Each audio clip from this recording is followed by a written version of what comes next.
Hi everyone, I'm excited to share a conversation I had with Connor Darcy, Slack lead for South Africa and Middle East. Over the course of 30 minutes, we chatted about all things Slack, Slack innovation, integration, what's coming up in the roadmap, and his experience working at Slack as well since the acquisition by Salesforce 12 months ago. I hope you enjoyed the conversation. Connor, good morning, how are you? All good, thanks, Dermot. Yourself? I would say I'm a solid 9 out of 10 this week. And yeah, 9 out of 10 because it's nice weather. I have tomorrow off, and Salesforce Live is next week, so I get to travel back down to South Africa again. Nice, nice. I wouldn't put myself at a nine, but you're a very positive person. You should ask my girlfriend, she would say the opposite. Connor, we know each other from working on the South Africa commercial team a couple of years ago, I think back in 2019. You had a brief hiatus and left Salesforce, but ultimately ended up doing a unconventional boomerang with Salesforce acquisition of Slack. Can you tell me a bit more about yourself and give us a bit of an insight into your professional background? Sure, yeah. As you say, we worked together. Great times we had too pre-COVID. Lots of traveling together, and we had a really good team. So some of the best days I think we had. In terms of myself, I'm a big sports guy, as you know. Love a bit of sport. Family very into sport, rugby, cricket, golf, whatever you like. I'm having a bit of it. So that's probably how I fell into sales as well, because you know that sort of team atmosphere, the competitive nature of sales as well. So sort of all bandies together, I think. In terms of my professional career, as you say, I did work at Salesforce. Worked there for 3.5 years. Was my first tech job, so I was really lucky. Fell into probably the best place you could start to work in terms of tech sales. Learned a huge amount. Started there nearly 6 years ago. So worked as an AE in the Middle East first of all, then moved down, worked in the South Africa team with you guys, and then decided it was time for a bit of a change, as you say. I headed off to another American tech company, which I was there for about 18 months, and then Slack came calling to me, pre the acquisition, I must add. So, I didn't really boomerang, but yeah, so I started interviewing with Slack just before the acquisition was announced in 2019, I think it was. So we then heard about this acquisition, and to be honest, it made the role even more exciting for me because I knew that the power of what Salesforce brings to these acquisitions, such as MuleSoft and Tableau and all of the other acquisitions they've made over the years. So that made the role even more exciting for me. And luckily, I was offered the job as enterprise AE for Middle East and Africa with Slack, and joined there in March 2021. So it doesn't sound like a long time ago, but there was me on the team at that point, and now there's 16 of us. So it's been a pretty wild ride since the acquisition. Very good, Connor. You mentioned a couple of things there where we have some similarities being rugby. You come from a big rugby family and background. Can you share an interesting story about yourself, and then we can jump into the things that you mentioned about the Slack integrations with Salesforce, and also explore more why you chose to join Slack in the first place. Sure, yeah. I think maybe seeing as we're talking about rugby, it'd be a good point at which to say that I used to manage you in rugby pre when we worked when we worked in Salesforce together. So certainly we had some interesting days there too. And yeah, so I was heavily involved with our local club that you played with as well, of course, and we went to the same school. So um, I think an interesting story about me is probably I think I hold like the probably the world record for the most yellow cards in a row in rugby, which most of my friends will slag me about. I think I got like 7 yellow cards in a row or something. So hence I turned to management then when you came along, Dermot. This is complete news to me, and what a forum to drop this bit of insight in front of my entire LinkedIn base. But interesting, Connor, you talked about Salesforce or Slack coming calling, and you had decided to make the move. what was it about Slack at the time that you said, this is a company that I want to get involved with and, move forward in my career with? Yeah, so as you know, Dermot, I was working with HubSpot, which is a great company, had great time there, and we used Slack in HubSpot. So I had experience of using the Slack platform, but like a lot of people, um, didn't really completely understand what it was, and probably mainly used it for sending messages to people. And over time working there, I started to develop a few more skills around Slack. So I knew a little bit about the platform, but um, it was an exciting sort of a forward-thinking type platform, which was the piece that probably started to first attract me to it. And then when I got into the interview process, it was the people in Slack that were the most appealing part. The management in Slack for Europe were just, they seemed like great people, very visionary in terms of what they thought and how they wanted to bring Slack to new markets for the company, like Middle East and Africa. And so it was a lot to do with that, to be honest with you, as well as I think, as I said earlier on, around the potential that came from the acquisition, and the reasons for the acquisition as well. But a lot of different things together. But as I say, a lot to do with the people, really. So the people, the innovation, and then the roadmap for Slack in the future. Um, on the acquisition, I think at the time of its Salesforce CEO Mark Benioff called it a marriage made in heaven, mostly due to the synergies between both companies and the real ambition to help businesses and organizations be more effective. From your own point of view, how have things changed in the past 12 months since the acquisition itself? Yeah, they've changed massively. We've had to sort of align ourselves more with how Salesforce operates than we did, and obviously, as you say, there were synergies. There was a lot of similarities in terms of how we think about customers and how we try to put customers at the center of business. But there were obviously a lot of differences as well. Now, for me, that was easier because I used to work with Salesforce, so I understood the processes, I understood how things work. But I guess when you take well, if you Google it, various different places will say anything from the second to sixth largest tech acquisition in history. I think the one that I believe most, I think, is probably the fourth largest tech acquisition in history. But when you take that, you take one very big company acquiring another decent sized company for a huge amount of money.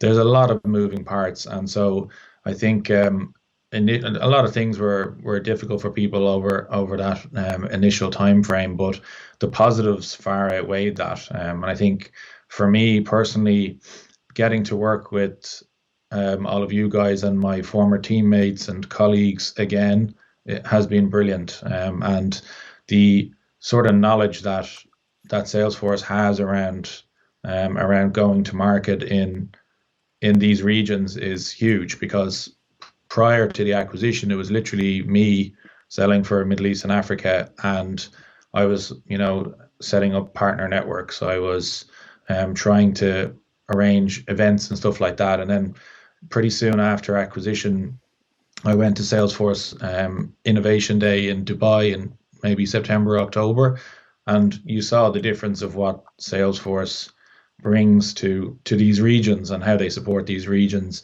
And so I think that's probably the biggest thing that I've seen from a positive sense is just the experience and the skill set that's already within Salesforce that we get to tap into now. So it sounded like it was still a bit of a startup culture when you were there, wearing many hats from perhaps marketing to managing partners and having to carry a quota as well, and the joys that come with it. And then once Salesforce came in, the beast that is Salesforce in terms of a sales engine and having structured processes has now allowed you to flourish as a Slack account executive. Is that fair to say? Yeah, I think so. And I think it sort of changes your mindset a little bit as well. Like you say, Slack was a pretty decent sized company with probably 2,500 people when I joined. But in terms of the mindsets of go to market and stuff, we're still pretty startup related. So very focused on the main European markets, the US and obviously Salesforce being such a large company, it's just a little bit further down the road. And I think Slack was the fastest company to $1 billion of revenue, but it usurped Salesforce as the previous fastest. So we were heading on the same track. It was just a lot of the acquisition sort of just accelerated what was probably going to come down the road in terms of how you approach markets, etc. So synergies, not only from a product perspective and the value proposition of both platforms, but also the growth ambitions of both companies as well. Connor, you talked about the kind of teething phases between both organizations coming together, but now we're 12, perhaps 14, 15 months in post acquisition. How do you see the integrations and blending in of Salesforce and Slack? What has the experience of that been over the past couple of months that you've seen?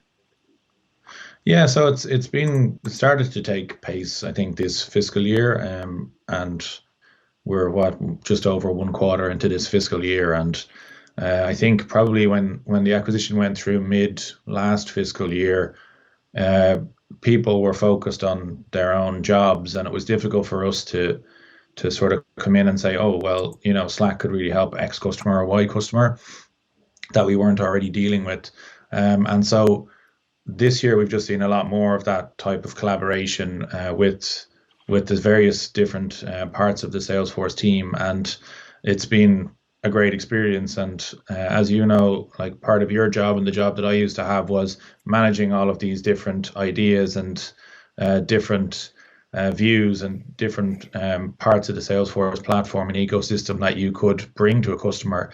And for me as an individual, I'm now on the other side of that fence, and I'm trying to bring a point of view to the likes of yourself and the other guys on the team and showing you what Slack can do. And that part's been really interesting because we've seen the knowledge of Slack within Salesforce grow a lot in that time frame. From probably a lot of people thought when the announcement was made that Salesforce was acquiring Slack is like, why are they spending $28 billion on a messaging tool? And I think over the last maybe in particular 3-4 months, we've started to see people understanding what Slack really is, no more so than yourself probably, and what we can do with it. And that's exciting, to be honest. And when you see people start to get the point of it, then it makes you feel like, okay, we're getting somewhere now. And I think we're getting to that point. Yeah, I definitely think so, and I'm not going to lie, I was a bit bothered when GChat left me. I was wondering what's the point of this, but I'm definitely seeing the changes not only in how my team operates, but in how I operate when engaging with customers, engaging with partners, and more using Slack. How have you seen people's perspectives change over the past, couple of months? We're obviously going to have early adopters and people lagging behind, but how have you seen that growth happen? In terms of the Salesforce team or the customers or In both? t- yeah, why don't you start with Salesforce and then customers as well? Yeah, sure. So I think in terms of the Salesforce team, obviously it was a big change, right? Because even when I worked in Salesforce, chatter was a very big thing. It was a big part of the culture of Salesforce, and so a lot of people were like, "Well, we're replacing chatter with Slack," and you probably know now yourself at this stage it's not really the same thing. But yes, certainly what chatter did, Slack does, but Slack does so much more than that. So I think there was a little bit of, well, why do I have to do this? And when you think about the size of the company, maybe 75,000 employees at the time of acquisition, that's a big change for people, especially people who've been there for a long time. But then you take examples of people who are relatively new into Salesforce, and like I think I shared with you a few months back, one of the AEs that we work with in Middle East that used to work for IBM, he definitely knows more about Slack than I do because he's been using it for much longer. But he showed me an idea of how he's been using the workflow engine in Slack to collaborate with customers and to get information from customers, which I then shared with you, which you now use, and which other guys in the team are using. So I think it's about that sort of knowledge sharing, and I think like when I think about it myself, and I was thinking about it this morning, what would I say to you about, new things that I've learned? I literally learn something new about Slack every week that I had no clue about. So that thing I think will probably never stop for us, because it's it's about knowledge sharing really. And you think about even what Slack is about, it's about knowledge sharing as well. So that kind of thing has been really cool over the last while. In terms of customers, it's been there's been some really aha moments as well.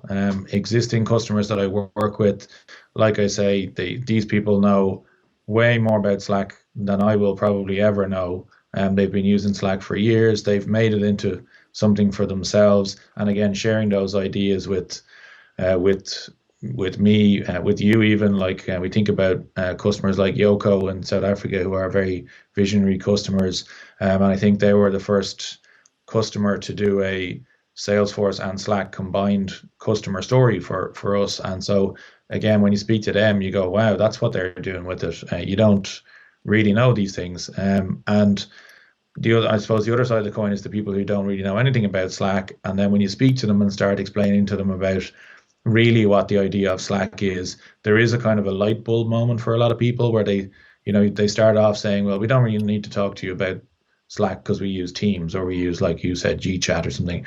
And then you explain to them really what Slack is designed to do. And then it's like, oh, tell me more about that, and how can we do this? And that kind of thing is really interesting. And I think over the next 12 to 18 months, with the as the acquisition is now firmly in the rearview mirror, and as we're now heavily part of Salesforce, we will start to see customers and business and companies around the world understanding a lot more about what Slack can bring to the party in conjunction with Salesforce and the rest of their tech stack. Connor, I'd like to chat about hybrid work now. We've seen Elon Musk come out with some perhaps questionable statements about people going back to the office this past week. But what we've seen from the pandemic, it has really proved businesses' ability to be successful without having their employees physically return to the office. And employees are benefiting from, being able to have that flexibility, take their kids to work, put them to bed, and being able to focus on themselves. One thing that's perhaps suffering is creating a work culture in this environment, and it can be challenging for organizations. I'm curious to get your take on how Slack can perhaps bridge that culture gap.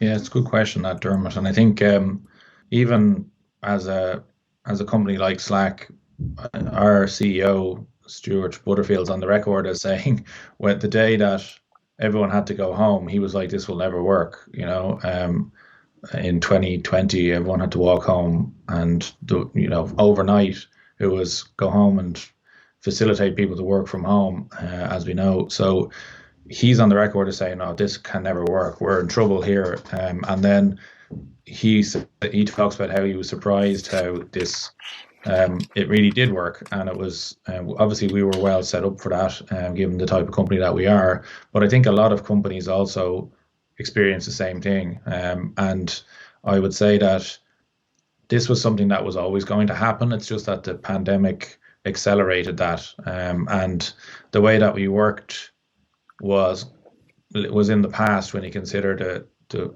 abilities of technology these days, from all elements in cloud-based technology, to be able to work from anywhere, and to be able to use your mobile and all of those things that go with it.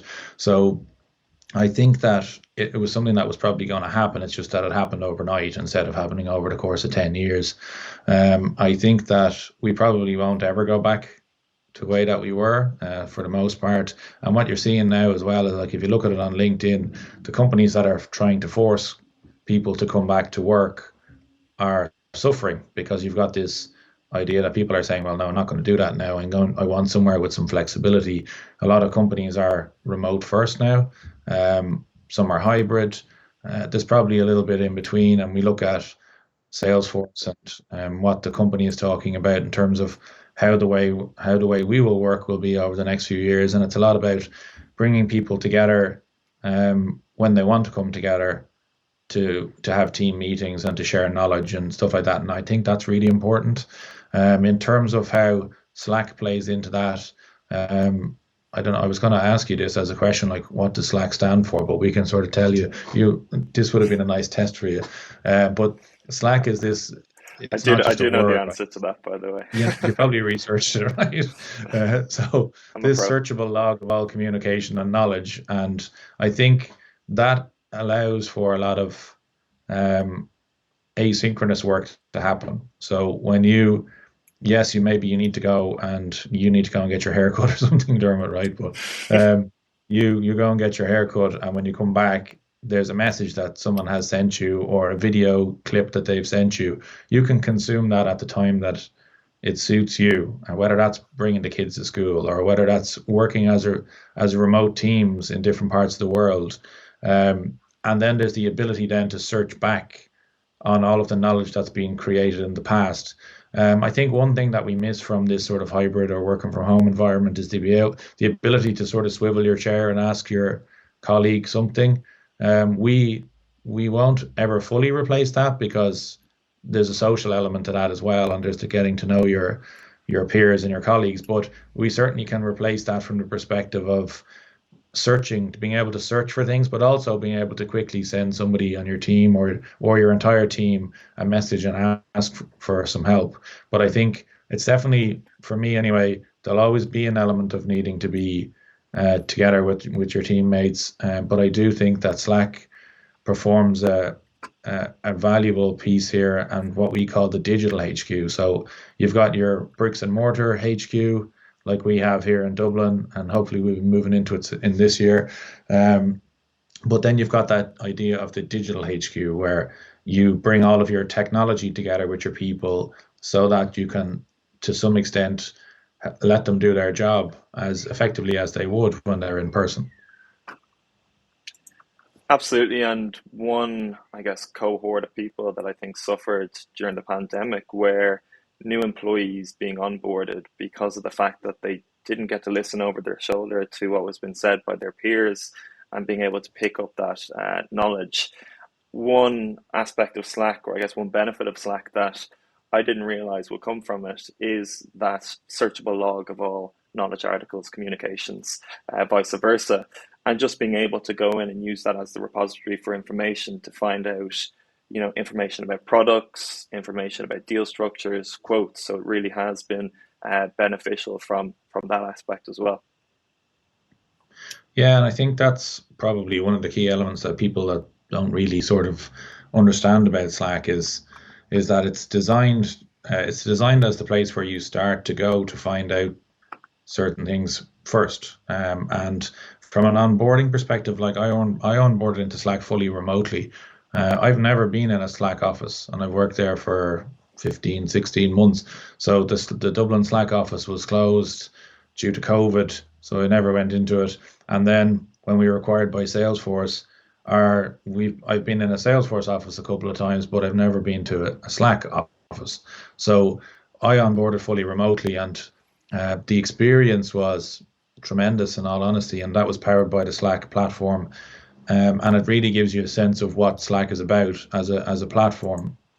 Like I was added to a Slack channel before I started, so that I could uh, pick up some of the tasks that you have to do before you even start in a company, like adding your bank account details into Workday, etc. And that integration between Slack and Workday, I didn't have to log into a Workday account. I was just doing this from Slack. And likewise, then when I onboarded, I was added to an onboarding track and using Trailhead to as a study guide to understand how to do the job, as well as their sort of more what would you call like a physical boot camp type training, which obviously was online. And that was probably great in terms of meeting people and stuff like that. But there was also that element of self-paced learning. So there was the pushing of different tasks to me to help me on board as an employee, but also the pushing of knowledge to me, and then my ability to search for that knowledge as well. Like you say, where ordinarily I'd swing around and say, "Hey Dermot, how do I create this quote?" I would be able to either huddle somebody on Slack, like give them a call, or search for that, like a step guide of how to create a quote, for example. And then if I still couldn't do it, I'd probably send somebody a message then at that point. But I think that as a sort of an organization, I think most companies probably struggled with onboarding people and company culture and stuff over that period of time. And for me, Slack as a platform has definitely improved that for Slack as a company, and it made it much easier for me as an employee to go through that change and transition. Absolutely, Connor. And you mentioned things like huddles that are, somewhat replacing that swivel chair experience where you can just quickly access a conversation with your manager or someone on your team. But what you ended up talking about there is using Slack as workforce automation, right? And using Slack to integrate with other systems and pull in those records. A lesser known fact about Slack is that workforce automation. I think there's now 1 million developers on Slack, correct me if I'm wrong, and something like 2,500 apps in the Slack app directory. Can you talk to me a bit more about this workforce automation and its capabilities? Sure, yeah, and I think that's probably the key crux of what Slack really is. It's that or idea of allowing people and software to communicate with one another, and bringing that together in like a channel-based environment where you can get the benefits of all of the other platforms that you're using. So, like you say, I think the figure now I heard the other day is just over 2,800 native apps. And like I say, they're native, right? They're just the ones you can download at the click of a button and it will easily work, like Workday or DocuSign or any of the Salesforce clouds. And you go even beyond that, and this is where you get to that idea of those developers that are using Slack, and those are the people that are really creating huge innovation, where they're building out integrations into systems maybe that they have built themselves, or systems that don't have a native integration, like Microsoft, for example. There's no Dynamics native integration, but there's lots and lots of companies that have built an integration into Dynamics for different reasons. And so that probably comes to that idea of the digital HQ. It's where you bring all of your people and your softwares together. And I think the stat, and you mentioned it maybe before, is that the average large enterprise uses over 1,000 applications. So you're really adding to the value of those. And I think that's when we talk about visionaries in Slack, and one of the reasons why I joined Slack earlier on is even thus our CEO Stuart Butterfield. He talks about what Slack is trying to be and how they've positioned it, and he talks about this idea of Slack being the 2% of your IT spend that elevates the value of the other 98% that you're spending. And it's about automation, as you say, whether that's about an onboarding process, whether that's about sales approvals process. It's about automating away a lot of those tasks where you might have to log into another platform to do it. And the efficiencies and the ease and the sort of just the pleasure of working in that environment goes through the roof. And that's really what Slack is designed to do. And that's, I think, the crux of it when you talk about the integrations. So it sounds to me Slack is almost becoming a middleware in and of itself, right? Being able to integrate with systems like Dynamics and likely bespoke systems as well. You mentioned, a typical enterprise has 1,000 different software tools, and I've heard you refer to them as systems of record, whereas Slack is a system of engagement. Can you elaborate on that a bit? Sure, yeah, and I think it's sort of as you know, I'm not the smartest in the world, so I have to try and simplify things for myself. But when I simplify this down, I think like the systems of record that we speak about are like the power and the engine that you use in the background. So if we take the simple examples of Salesforce, because we're sort of so ingrained now, the like for example, Sales Cloud, that's where you will create quotations. That's where you will create opportunities or create dashboards for data analytics, etc. And when we think about then the idea of a system of engagement, it's about how do you really engage with those things for what we call thin work. So thick work you do in a system of of record like Salesforce, where you're, let's say, for example, it's creating an opportunity, adding a lot of detail to that opportunity. But then after that, should you have to log back into Salesforce all the time to update your next steps, or to log a meeting, for example, that you've had with a customer, or indeed just to get data about the previous meeting that you had, or to get information, let's say you're a sales manager, how's Dermot getting on with that opportunity, rather than having to context switch and take yourself out of where you're doing your work and log in somewhere else. You go into that system of engagement that is Slack, and you can call up from Slack the information that you want to see. And that's what we call thin work.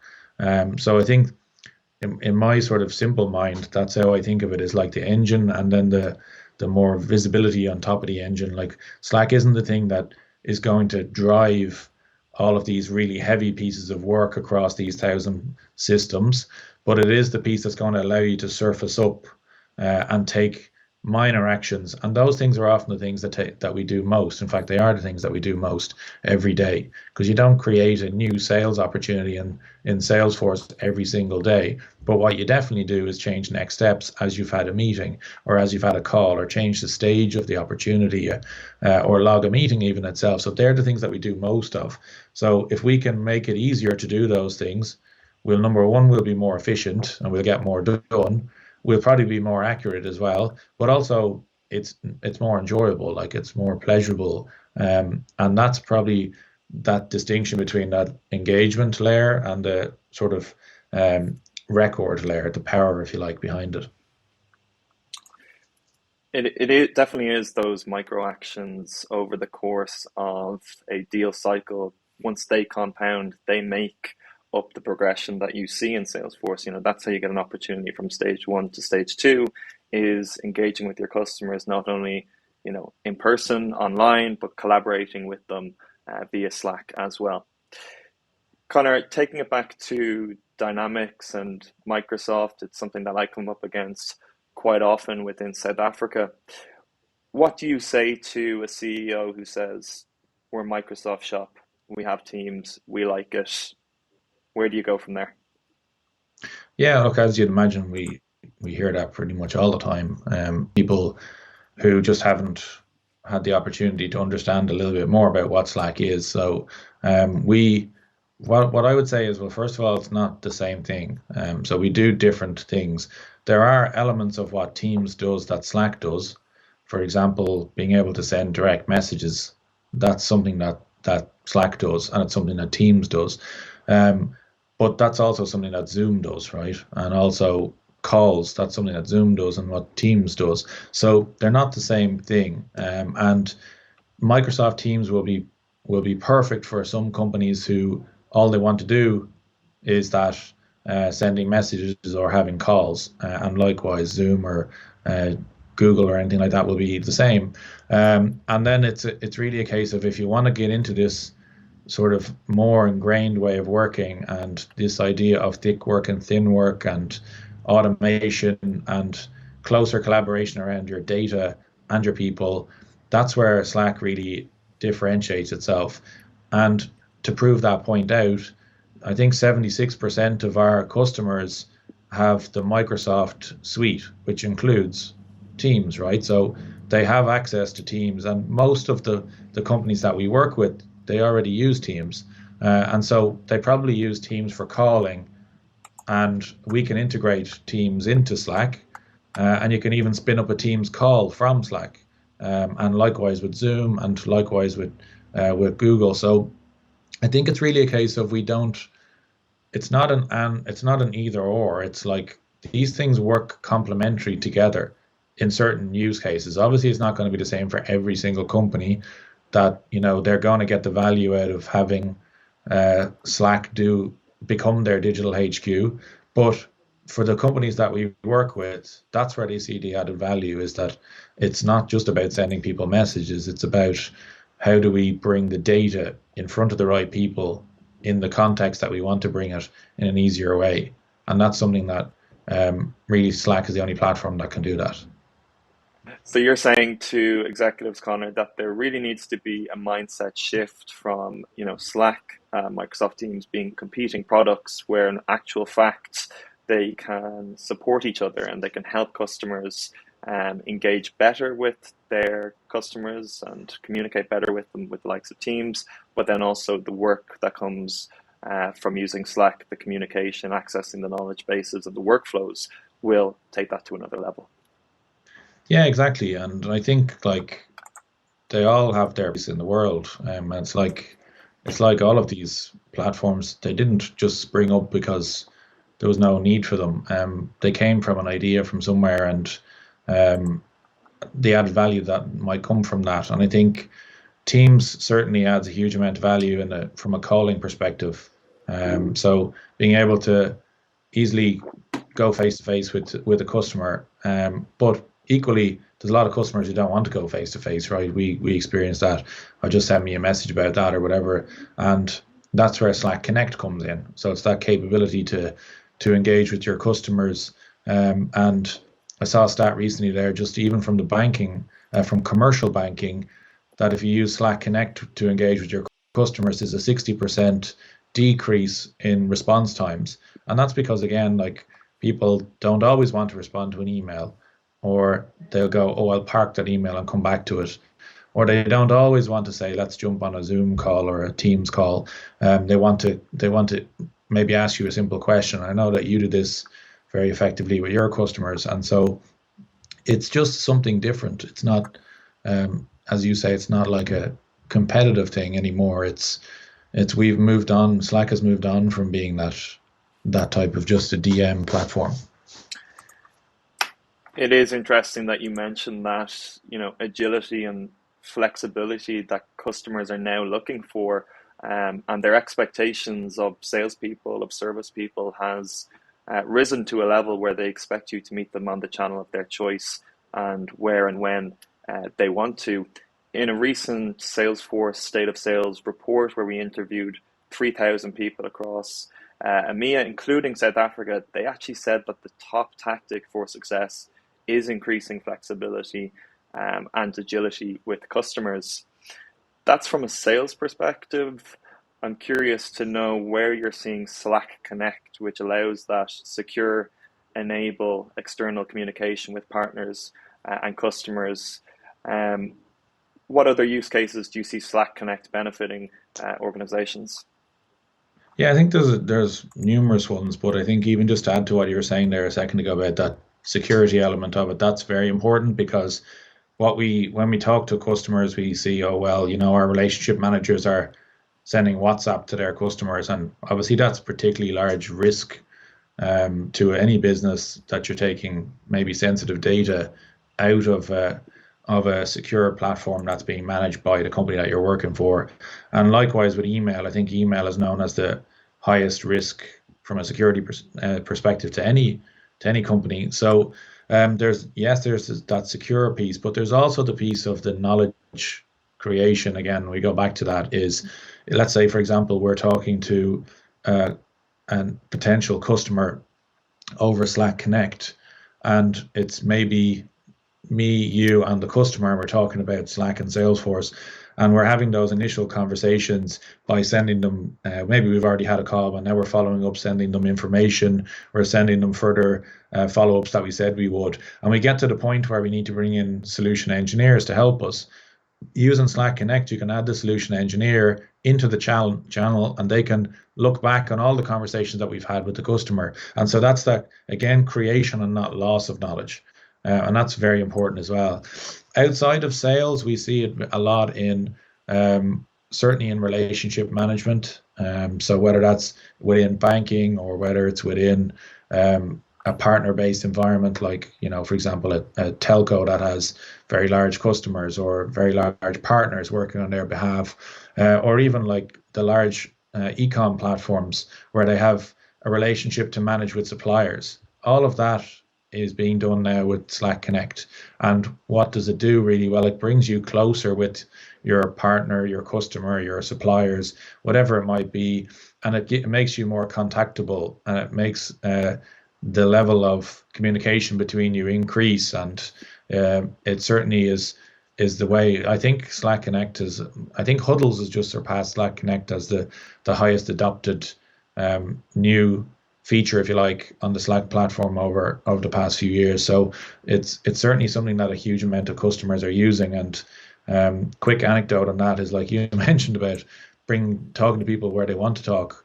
That can be uncomfortable for us as salespeople, where we're told, okay, we'll get a meeting with them or get a call with them over Zoom or whatever it is. And so I actually managed pretty much a full upgrade with a Spanish customer last year solely over Slack, and that was uncomfortable for me because this was like, a good few $100,000 worth of a contract, and you don't feel like you're doing your job right. But that was where they wanted to be. It was where they trusted, and it was where they were most comfortable. And I think we ended up having one call with them at the end, which with the with the procurement team. And that's, I think, something that's very new for all of us, right? And it certainly is a bit uncomfortable the first time it happens, but then you start to see the reasons for it, and you start to become comfortable with it yourself. One of my pet peeves, Connor, is having meetings about meetings and having meetings for meetings' sake. And I really think Slack eliminates that, because the updates that you can send, the meeting recaps that you can send, and those quick huddles with either a customer or partner allows you to get that quick piece of information that you need. It saves them time, it saves you time, and everyone's happy. We talked a bit about huddles there, about Slack channels and bringing customers and partners in. I was listening to Stuart Butterfield's interview with Yahoo at the World Economic Forum in Davos this week, and he talked about some of the innovation that is going to be coming out of Slack in the coming weeks and coming months. One piece that really excited me was having an historical record of everything that's happened in an online meetings. One of the things I hate is having to copy and paste all of the links that's shared in a Hangout in a Zoom before that information is lost. So that's really exciting. Is there anything innovative or in the roadmap that's coming out that excites you? Yeah, well, there's one thing that was sort of, it's not in the roadmap because it's now out, but I thought was really cool and innovative was um, this idea of video clips. So again, coming back to your point about the whole having meetings for the sake of meetings, and we talk about asynchronous work and being able to consume the data in the time that you can or want to. And what we did recently actually in Slack was we usually have like an all hands call where Stuart and the rest of the leadership team will talk to us about how things are going, or the vision of what's happening, or even things like what's happening in the world, like with the school shootings and stuff like that they talk about. So what they did a few months ago was they said, we're going to do it via clips. We're not going to drag everyone onto a call. So in our Ask Me Anything channel in Slack, where every Slack employee is in it, they each of the leadership team recorded their video and added it in to the channel over time, over the course of a few minutes. So if you were there, if you were online, you could follow it live. You could comment on it. You could ask questions or whatever. And say, for example, Stuart probably had his recorded from the day before. He was live in the channel and ready to answer anyone's questions over chat. So it was just something a little bit different, but certainly takes away from that whole, well, everyone jump on the call here, and a lot of people can't do it, and then maybe don't get a chance to watch back the whole recording, but there'd be a snippet of it that they want to watch. In terms of what's coming down the road, I think a lot of the integrations with the Salesforce platform are hugely exciting. I personally have a great passion for the case swarming element. As you know, I'm a bit grumpy, so when I get a bad customer experience, I'm always like, oh, that was really annoying or whatever. And I think case swarming is in conjunction with Service Cloud something that's going to add huge value to the customer service environment. That sort of single point of contact to solve your problem. And for example, if we think about even like say an e-com platform or something like that, or a bank where you're struggling to action something on their mobile app, like you can't add something to a cart, or you can't get a statement or something. There's a physical problem with the app. For you to be able to go in, log a case via chat or whatever it might be as a customer with a single point of contact agent who can then bring in a tech support into a Slack channel with themselves, and solve your problem for you, rather than having to log a Jira ticket that maybe gets looked at in 2, 3, 4 days. I think this is hugely exciting stuff. It's a change, fundamental change to the way that companies are going to serve customers, rather than that sort of triage and then forward them onto someone else and forward them onto someone else, which becomes very frustrating for us, especially me. That I think is something that's very exciting and looking forward to that. I think it's in beta at the moment, so it's coming out in the next release. So that'll be very exciting. Swarming really speaks to that notion of, having a single point of contact when engaging with the customer. There's nothing more frustrating when you're speaking with a business and then you get past the person A and then person B and person C. It really allows the whole knowledge of the business to come into one single case in context, so that person isn't getting passed around from person to person. Um, we're definitely seeing, I think, we're definitely seeing customers going to benefit from it. But I think the likes of Salesforce, who have adopted it early on, have seen something like a 25% decrease in time to solve a case. So it's pretty outstanding results. Um, Yeah, and I think it also, the other piece that's adding value over time as well. If we think about Salesforce having adopted it pre-acquisition, within their customer service department, that's added big value already, and that's probably only about a little bit over a year.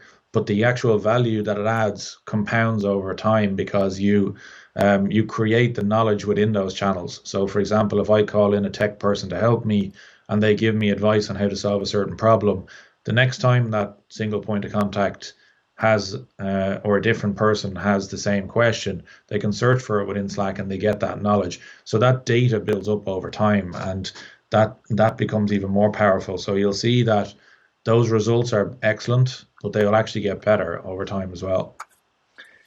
and it's relevant for not only small to mid-sized organizations, but large enterprises like Salesforce. If I ever uncover a problem myself, I'm usually thinking, I'm not unique. This has probably happened before. First protocol is to go into Slack and type out the phrase and see what comes up.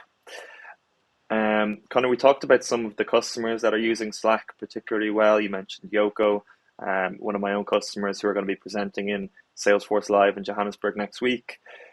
Salesforce and Slack work with the biggest telco, the biggest retailers, the biggest apparel companies who are using Slack wall to wall. Is there any other customers that you think, are using Slack particularly well, or, they're innovative in their space? Yeah, I mean, there's a huge amount. As I say, we learn something new sort of every day, and luckily we share this knowledge across our Slack instance as well. So we get to see examples of innovative stuff happening around the world. One that I sort of recently came upon was Monzo, the sort of, modern bank, if you want to call them like that, from the tech bank from the UK. They do incident management using Slack, and so when you think about it, their infrastructure is entirely based online. They don't have any bricks and mortar banks. So if something happens online, that's a major problem for them. And they had an outage of one of their software platforms went down, and they managed it on Slack and were able to, uh, make sure that their Twitter pages were updated, that the most up-to-date tech, resolution times were available to every single employee in the company.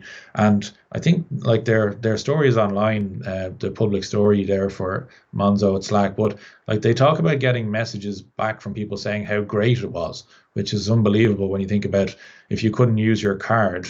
People then felt, well, you handled that so well. Let's tell you how great it was. So I think that's quite cool. But obviously these are big companies and you talk about the really big companies, but I'll give you another example, which is, just after I started in Slack, I brought my, kids to the playground, and a friend of mine was there, and he works for a company called, SPS, which is a bit like international SOS that we use, Dermot, for if something happens to us while we're away on business or for on holiday or something. They have, support people in country that will come and help you. And he showed me how they were using Slack. This is a company of not that many, maybe 35, 40 people. And he showed me how they were using incident management. And they have a customer in South Africa, actually, a big insurance company, who's a safari insurer. And he showed me an example of somebody who was on a safari in South Africa on their holiday, fell off a balcony and was obviously seriously injured. And they used Slack to manage an airlift for that person and to swarm around the incident. And the Slack channel pulled in all of the key people. And like you're talking about a very small company that created that innovation themselves.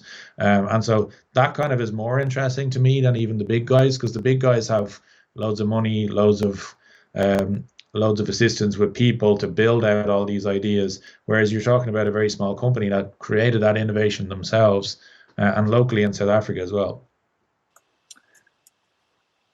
And when you're talking about, customers using Slack, you mentioned that person needing to get airlifted. Hopefully they're okay. Probably just a broken toe, perhaps. They're in some use cases not actually using Slack because of the integrations. It's actually on the channel of their choice. So although the internal team at the business could be using Slack, that person is receiving those messages via WhatsApp or SMS or Facebook. Yeah, exactly. And I think another interesting one is there's an airline leasing company in Europe that is doing some really innovative and cool stuff. And again, they're not the biggest company in the world by any means, but they have integrated Slack with WhatsApp, and they've also created a translation app, or they've downloaded a translation app into Slack so that they can communicate with the customer who's on WhatsApp in any language. And they've that's true innovation as well. And so I think something like from a South African perspective, that's very important, because of the number of languages that are spoken in South Africa. It allows you to get closer to your customers, as we mentioned earlier on, in the medium, or in the language that they need to be spoken to in, and likewise with your employees, where you've got people who don't necessarily speak English as a first language, and you're trying to communicate with them in English from centrally from the company. That can cause challenges, and it can make people alienated. So certainly these are pretty cool innovations as well that we're seeing time and time again. Definitely relevant for South Africa, but also businesses who are looking to scale and expand into new markets. They might not have the market presence just yet, but in the first 6 months, they'll want to be able to service customers and have that language translation as they look to move fast. Connor, we're just coming up on time now. You're going to be presenting at Salesforce Live in Johannesburg at Kalami Racetrack next Thursday, the 9th of June. What's the session about, and why should the attendees join you on the day? Yeah, I think it goes. We're going to go into a lot more detail around this idea of thick work and thin work, and the idea of really how to maximize the power of the platforms that you already have in place and how to get more value from them. So yeah, it should be a lot more detail about really what we spoke about today, and go through in a lot more detail some of the examples of how you can use Slack to superpower the rest of your tech stack. So looking forward to it. We had great feedback on a similar presentation that we did in Dubai only a few months ago. So looking forward to hearing what people say, and meeting some Slack customers as well when I'm down there next week. Super stuff, Connor. I'll be there in person and looking forward to seeing the session. Thanks for the chat today. Interesting to know all of the innovation that's coming from Slack, and also used to be my rugby manager, which is pretty cool as well. Thanks, Connor. Thanks a lot, Dermot. Thanks for joining. And as mentioned in the conversation, Connor is on stage at Salesforce Live in Kailami on June 9th, talking about all things Slack, thick and thin work, and what new product innovation is coming out in the future. I'll be there as well, and looking forward to seeing you on the day.